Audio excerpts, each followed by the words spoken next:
62 లక్షల మంది ప్రజల్లో మెడ్ప్లస్ బ్రాండ్ మెడిసిన్స్ కి మారడం వలన 915 కోట్ల రూపాయలు సేవ్ చేసుకున్నారు. అదే మెడిసిన్స్ అదే క్వాలిటీతో 50 to 80% డిస్కౌంట్ లో. మేడం, అంటే మీరు 3 దశాబ్దాలుగా ఉన్నారు ఈ రంగంలో కాబట్టి లాస్ట్ 10 years లో IVF లో జరిగిన సాంకేతిక అభివృద్ధి అంటే టెక్నాలజీ ఏ రకంగా మారుతూ వస్తుంది, తద్వారా పేషెంట్స్ కావచ్చు ఫలితాల విషయంలో ఎలాంటి మార్పులు వచ్చాయి, వచ్చే 10 to 15 years లో what you are going to expect and what are the pipeline projects to improve this fertility?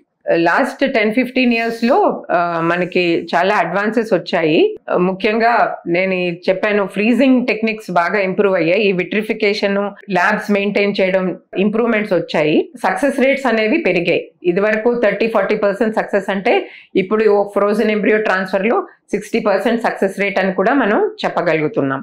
అలాగే కొన్ని జెనెటిక్ ప్రాబ్లమ్స్ కి మనకి PGT అని ఉంది. అంటే బేబీని ఇంప్లాంట్ చేసే ముందు ఆ ఎంబ్రియో మీద జెనెటిక్ టెస్ట్ చేసి వేయగలుగుతున్నాం. ఆ PGT అనేది కూడా ఇండియాలో సెలెక్టెడ్ కపుల్స్ కి మంచిగా యూజ్ అవుతోంది.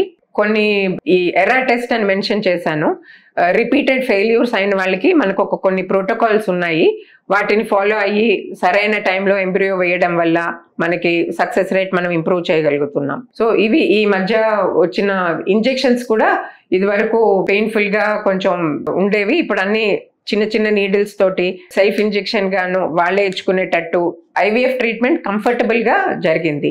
అలాగే ఇది వరకు బెడ్ రెస్ట్ ఇవ్వాలి, 9 నెలలు పడుకోవాలి, ఇలా అనేవి చాలా తీసేసాము. వాళ్ళు పని చేసుకుంటూ జాబ్కి వెళ్తూ కూడా IVF ట్రీట్మెంట్ చేయించుకోవచ్చు. సో IVF ట్రీట్మెంట్ చాలా పాలిష్ అయింది, చాలా ఈజీ అయింది.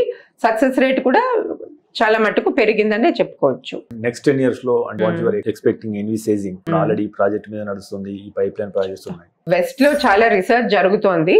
అది ఒక 10-15 ఏళ్లకి నెమ్మదిగా ఇండియా కూడా వస్తుంది. ఒకటి ఏంటంటే ఎంబ్రియో స్కోప్ అని వాళ్ళు కనిపెట్టారు. ఎంబ్రియో డెవలప్ అవుతుంటే దానిని మాటిమాటికి తీసి ఫర్టిలైజేషన్ చెక్స్ అని మేము ఇది వరకు చేసేవారు.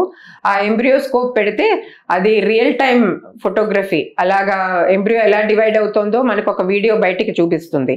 సో ఎంబ్రియోని డిస్టర్బ్ చేయకుండా మనం ఏ ఎంబ్రియో బాగుంది, ఏది సరిగ్గా డివైడ్ అయింది అని ఆ ఎంబ్రియోస్కోప్ ద్వారా మంచి ఎంబ్రియోస్ని పికప్ చేయొచ్చు.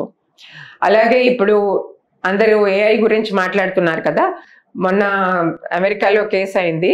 అజూస్పర్మియా అంటే స్పర్మ్స్ లేని పర్సన్ లో 20 years ఆయన డోనర్ స్పర్మ్ ఒప్పుకోలేదు కాబట్టి మన మామూలు మైక్రోస్కోప్ లో స్పర్మ్ కనిపించకపోతే AI వాడి వాళ్ళు స్పర్మ్ డిటెక్ట్ చేసి దాంతో ప్రెగ్నెన్సీ తెప్పించారు.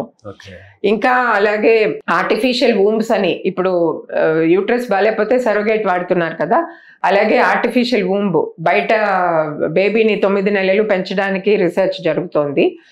ఇవన్నీ రీసెర్చ్ స్టేజ్ లో ఉన్నాయి కాబట్టి ఎన్ని యాక్చువల్ గా ప్రాక్టీస్ లోకి అన్ని కాస్ట్ ఎఫెక్టివ్ గా కూడా ఉండాలి. ఇవన్నీ ఒక 10-15 years లో మనకి తెలుస్తాయి, ఏది ఉపయోగపరుస్తుంది, ఏది ఎలా అంటుంది అని.